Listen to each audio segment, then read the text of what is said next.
Cool, so we can shit on them, but shorty generous. She wanna pack her little friends inside the 4-door. Looking at the ass, cause you the shit, but shorty in her own class on her. She know how I'm coming by her. In the height of slavery, I probably slapped the shit out of one of them little white boys. They ever tried to play with her. Probably lose my life, but shit, I proudly take their love. Simply cause I live for you. I love you like one of my kind, let it cake. You know I care for you. Think I'm funny, anything to put a smile on you, shorty. Shorty such a queen, she got me singing Elvis like the king. I can't help falling in love with something like that. What's up, you guys? It's your girl Jenea, and I am back with another scary banger for you guys. So, I am officially back with another Nick Crowley video. He posted one recently, which I've been low-key excited for, even though I've been scared out of my mind since the last Nick Crowley video I did. Go check that out. I did Mr. Swirl. So this one we're reacting to is YouTube's Darkest Videos Part 7. And I already know what you guys are thinking. Jenea, why are you doing Part 7? You didn't even do 1 through 6. Well, as I said in my last video, I went down this rabbit hole before I decided to start reacting to it. So I'm sorry. But if you guys want me to check out some videos, I can go back and make sure I haven't seen them just to react and put it out for you guys. Or I can get your main man 5 to react with me.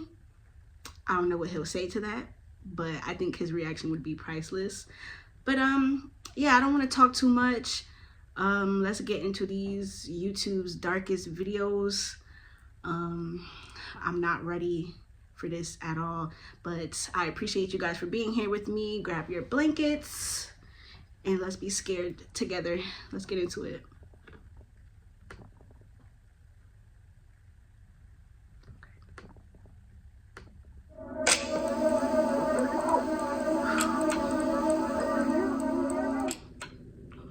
It's December 4th, 2003.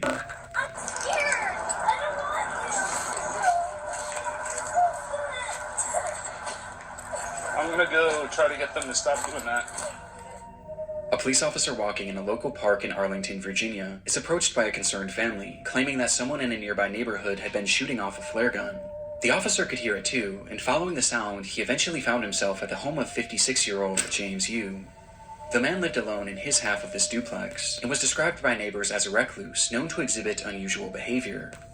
Across his social media, he made posts claiming that he was the victim of fraud at the hands of all sorts of government agencies, as he had a deep distrust of the US government as well as law enforcement, and he believed that numerous people were attempting to kill him, like his ex-wife, the FBI, and even his neighbors. His posts seemed entirely nonsensical, and so did many of his actions. In the months prior, he had covered up all of his windows with garbage bags and aluminum foil, and he even wrapped his trees in toilet paper. And though these actions are entirely harmless, on this day, things were becoming far more troubling.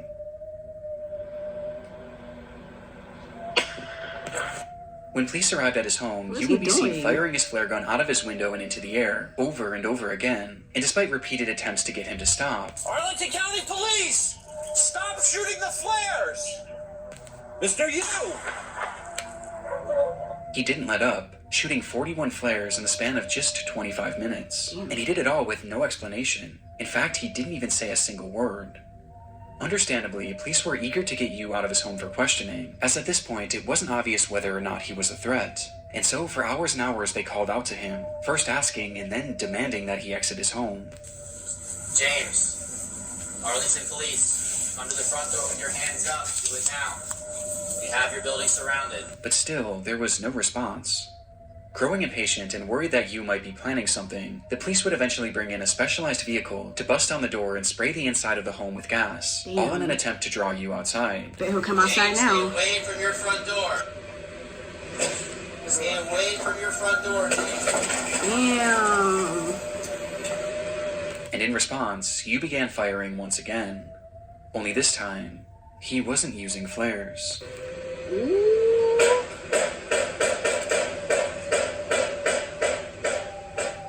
And instead, he was now yielding an actual gun. Thankfully, none of these shots connected, but with the situation becoming increasingly dangerous, the officers decided to fall back, as they carefully came up with a new plan for apprehending Yoo. Though whatever they had been planning would never come to fruition.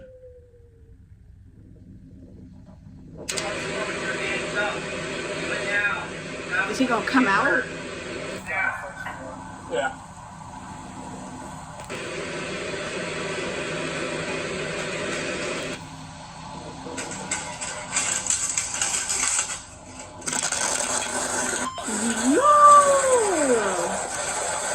No way!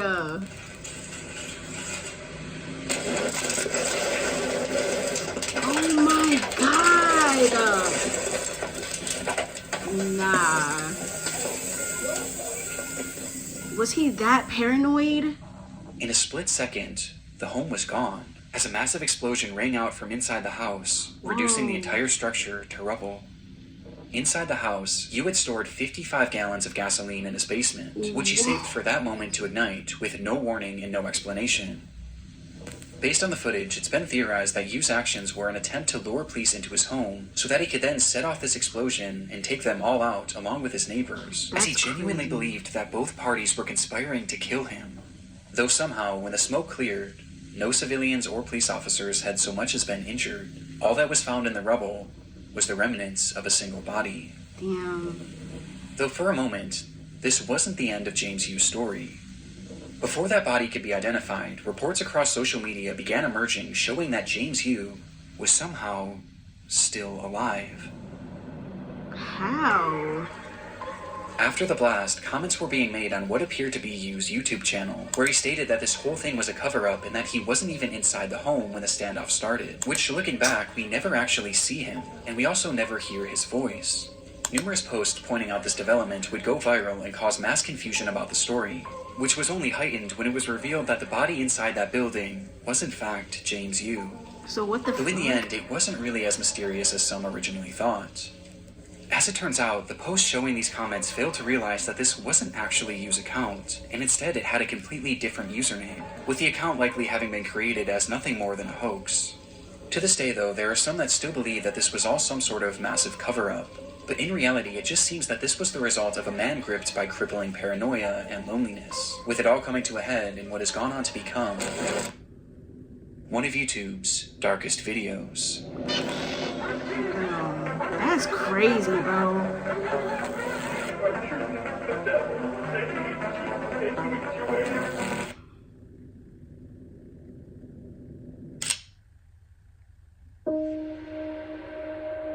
The internet is a dark and disturbing frontier. This year alone, countless people I know have fallen this is victim to bad. high-profile data breaches, raising serious concern about personal information security. Ticketmaster experienced a breach, and with their real-time Yeah, go alerts for support data him. breaches, a VPN for safe browsing, a password ultimate tool for protection.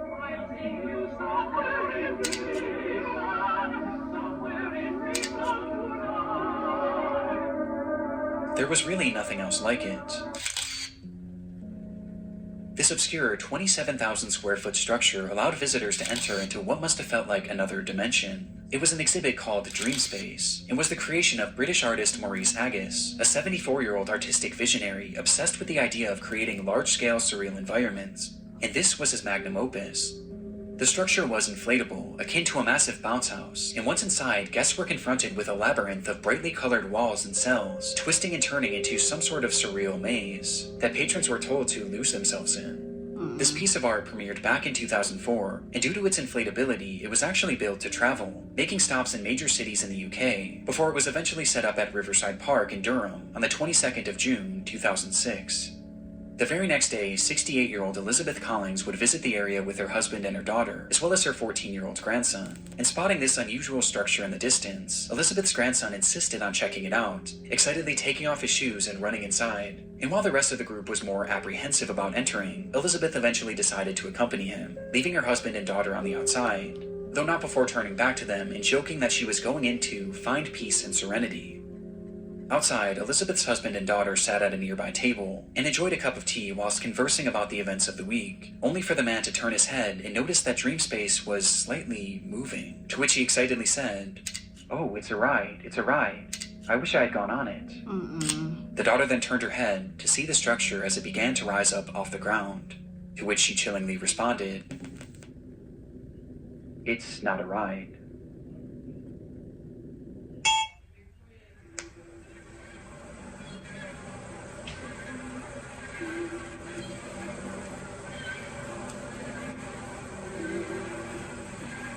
What's happening? Is it flipping over?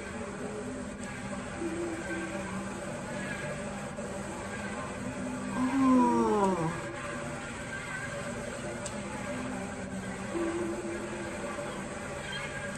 Oh my God.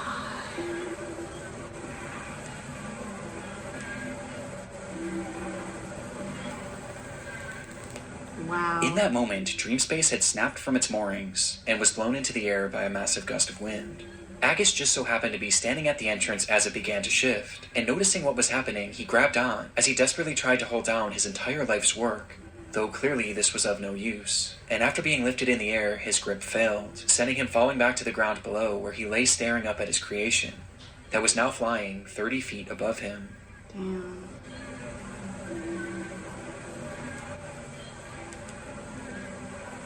That's crazy.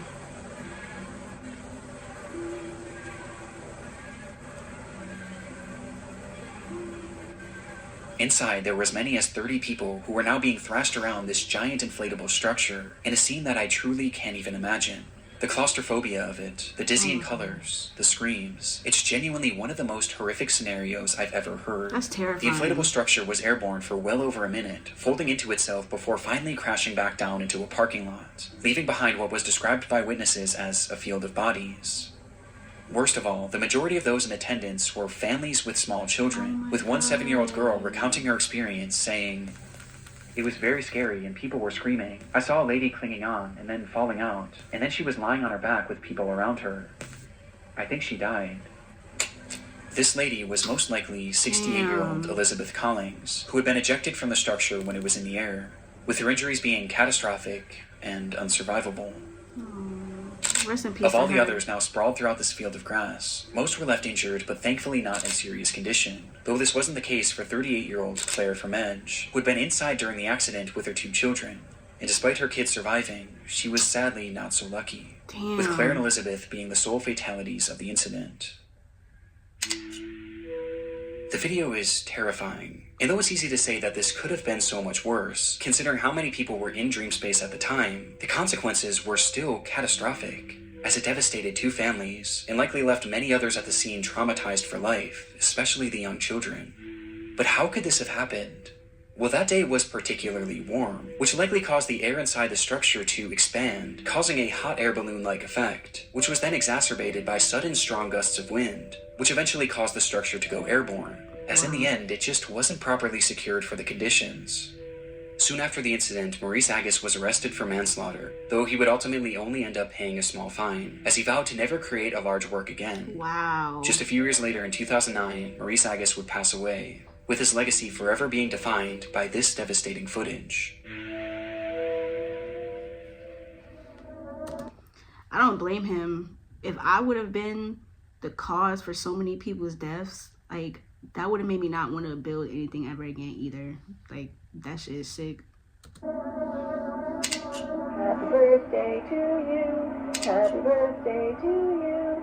Happy birthday, Serena. On October 2nd, 2006, police entered the home of 31-year-old Elaine Campion, where inside they found the woman speaking incoherently. Next to her was a VHS camera, depicting a series of disturbing events that had transpired within the home over the previous months and days, with the footage eventually finding its way onto YouTube. 3 of your ex-boyfriends died. These ads, man.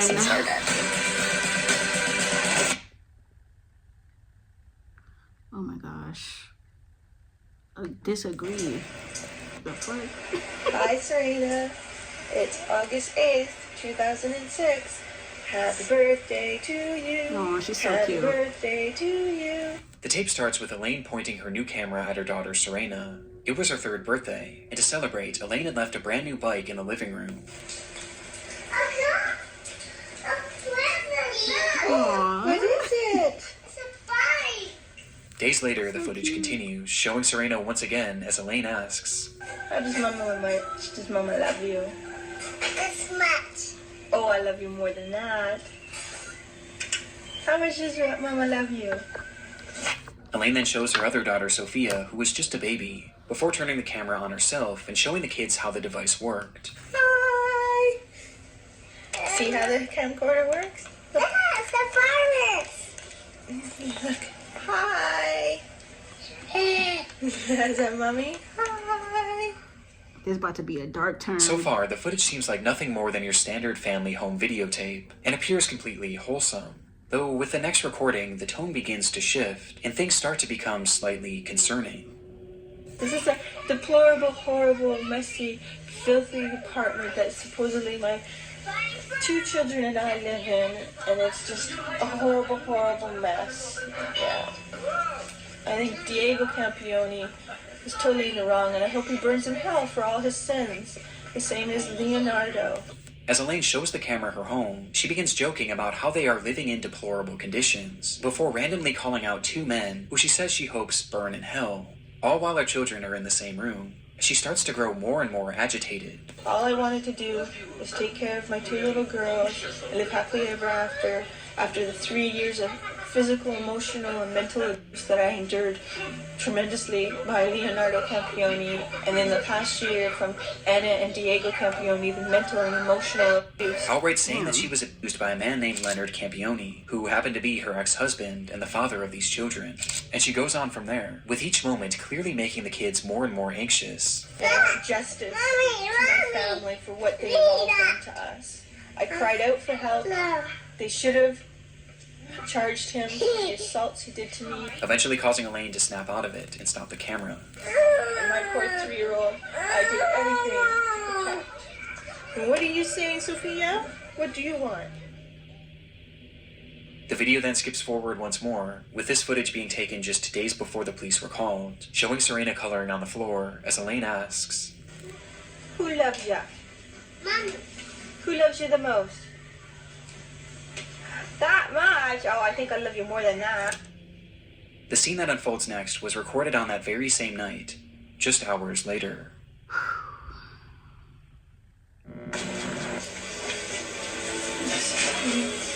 Recording this because Leo there made it happy.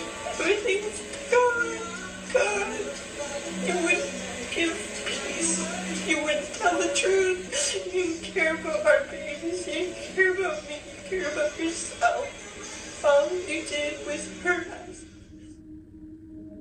In the video, Elaine states that everything is gone, as she speaks to Leo directly, accusing him of having ruined their lives with his constant abuse. You are truly the devil. And I hate you. I hate you. I hate you. I hate you. I hate you. I hate you. And I want you to know how much I hate you. Disturbingly, the children were nowhere to be seen in this footage, with Elaine eventually addressing them by saying, God believes me, and God's taking care of them now. What? Protected by God, thank God, thank you. Because there's no way I could have them with you. Nothing's good enough for you. It has to always be your way. Well, they're good. And you can have it your way. Your wife and your daughters are dead now. Whoa. According to Elaine, not only were her children gone, but she was too. She stops the recording soon after. Despite saying this, the camera would actually start up one more time, where Elaine describes how she was still alive, despite having attempted to OD, which prompted her to call the police. When officers arrived at the home, both Serena and Sophia were found laying in her mother's bed, holding hands, and wrapped tightly in rosaries. Neither of them were alive. That's fucking sick. 2 nights prior, and directly before filming this message, Elaine had brought them both into the bathroom, as it was time for their nightly baths. And once in the tub, she told them to play a game, one where they would place their heads beneath the water and blow out bubbles. When they did this, Elaine held their heads down, and she didn't let go until she was certain they were gone. Fucking poor babies, bro. This footage is some of the most disturbing that I've ever seen, as we get a glimpse into Elaine's descent into madness, in the moments directly before she stole her children's lives. But all of this leaves one obvious question. Why?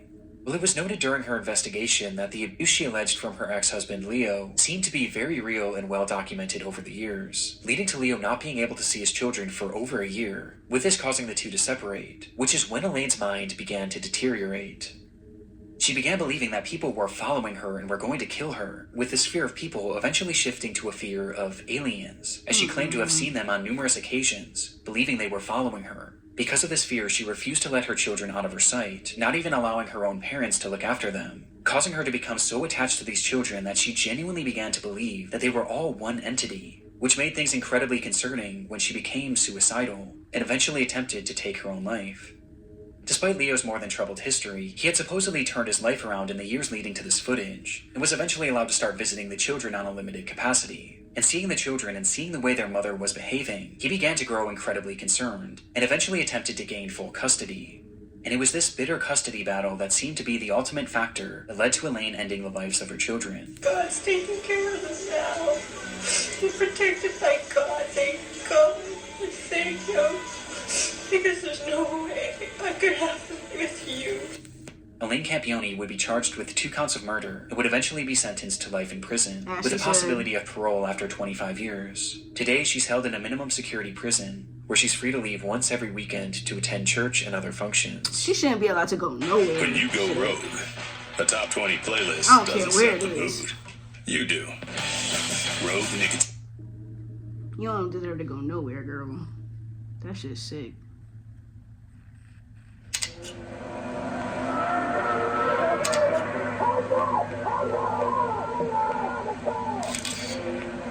On April 18th, 2010, a 39-year-old man named Gavin Collins was released from the HMP Ranby prison in the UK. His freedom would last less than 24 hours, as the very next day he suffered a severe mental breakdown, the result of which was captured partially across several video recordings that later appeared on YouTube. This is the story of his rampage. It began at approximately 9 a.m. in the city of Nottinghamshire when Gavin left his home. As he walked down the sidewalk, those in the area reported him acting strangely, muttering to himself that he was Jesus, and that he was invincible. Without warning, he then turned his attention to a random home, which he forcefully entered, stole a man's car keys, and took his vehicle, taking off with no apparent destination. Inside the car, the owner just so happened to have 2 cameras, one being a standard dash cam and the other facing inside the vehicle, giving us a look at Gavin and his apparent mental state. He's creepy looking, bro. This is me. Just try. I'll shut you out with a nice I drive, bro. Hey, don't need this. Oh, hell no. Come on, let's go, bro.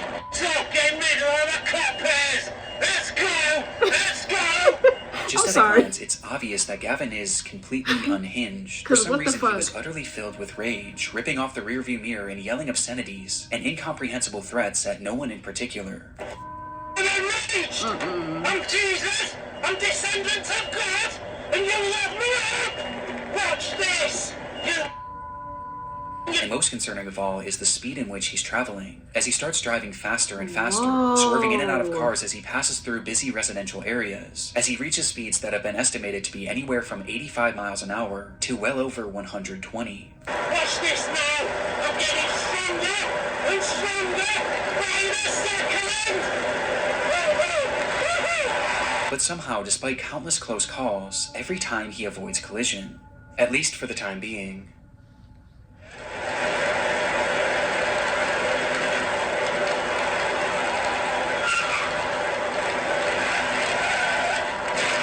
He's wildin'. In an instant, Gavin smashes the vehicle into a brick home at full speed, with the impact being devastating.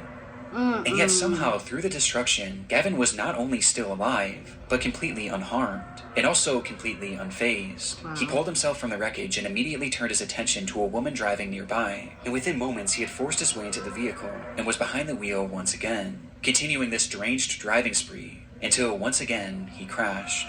And much like the initial collision, he survived, walking away unscathed before turning his attention to another random home. In pursuit of stealing his third vehicle, he grabbed a nearby concrete slab and began to smash through the home's doors, bloodying his hand in the process, before eventually making entry. Inside were a mother and her 2 children, one of which was 5 years old, and the other wasn't even a year. Gavin approached the terrified family, yelling and demanding that the mother give up her car keys, telling her that he was Jesus, and that, "Because I am Jesus, I will kill you if you don't give me the keys." Without hesitation, she did as he said. Gavin then went to each member of the family, and with his injured hand, he drew crosses on their forehead, out of his own blood, before taking off with his third stolen car. I'm so glad he didn't hurt her and her family and her kids.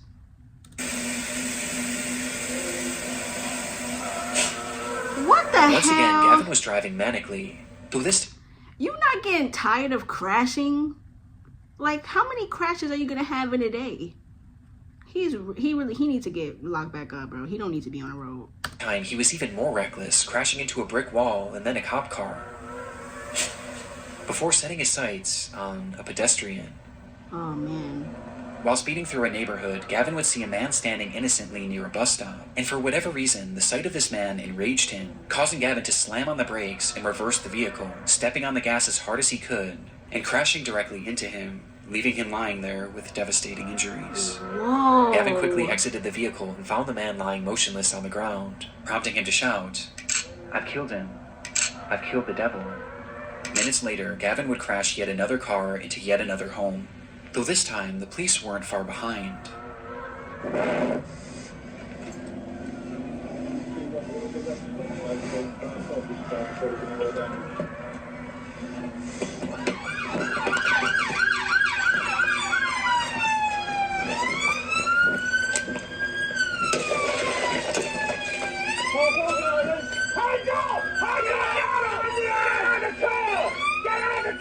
This way. Get him out! I'll get him out! Oh no! Do not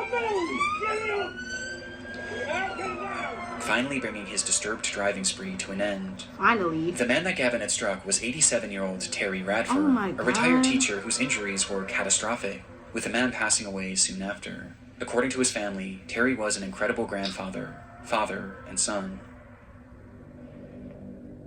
The footage is genuinely horrifying, but what's most shocking of all is the fact that any of this was even allowed to happen. As stated previously, this was Gavin's very first day out of prison, and based on the behavior he exhibited whilst in prison, he really should have never been released.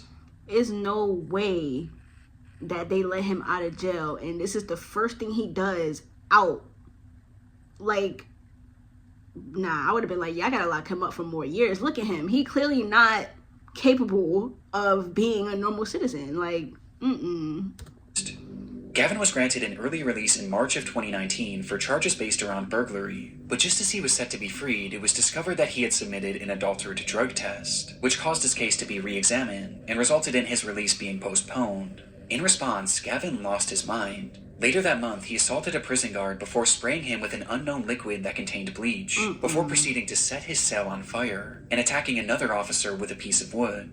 Due to his actions, Gavin was placed into an isolated cell, where less than a week later he started yet another fire, and when an officer entered his cell to put it out, Gavin struck them in the head and pulled out a plastic knife, threatening to slash him, stating that it would be a thrill to kill him. he's a problem. Gavin's stay in prison clearly hadn't rehabilitated him. In fact, it seemed to have made him more violent than ever before, and more mentally disturbed. Though shockingly, despite all of these additional crimes, Collins' release would go on to be approved less than 2 weeks later, with Gavin being set free on April 18th, and within just 24 hours, Terry Radford would be brutally killed. What? Gavin was sentenced to 21 years in prison, and during his trial it was revealed that no drugs were found in his system, and instead this all seemed to be the result of some sort of psychotic episode that just so happened to be captured on camera in one of YouTube's darkest videos. This shit is sick. Oh my gosh. That man needs to be locked up for the rest of his life. You can see it in his face. Like, he looks crazy behind that wheel. Crashing into houses, hitting that old man. Like, bro. I hate when people try to use that, like when people feel like, oh, I'm Jesus or I'm God. Like, that shit is not okay. And you taking matters into your own hands and ending people's lives. That is not okay. This video is so creepy, y'all, but very entertaining. I hope y'all enjoyed this video. Make sure you guys like, comment, and subscribe. Make sure y'all check out our QR code for our Patreon. Join the Patreon fam for more raw and uncut reactions. We got movie reactions, wrestling reactions, album reactions, and all that good stuff. So make sure y'all go over there and support us. Yeah, comment down below if you want me to react to more Nick Crowley. Let me know if there's other crime YouTubers out there that you guys want me to check out, and I would definitely do that for you guys. But yeah, I love you guys, and I'm gonna see y'all in the next one. Bye. How does this go? You wanna know? You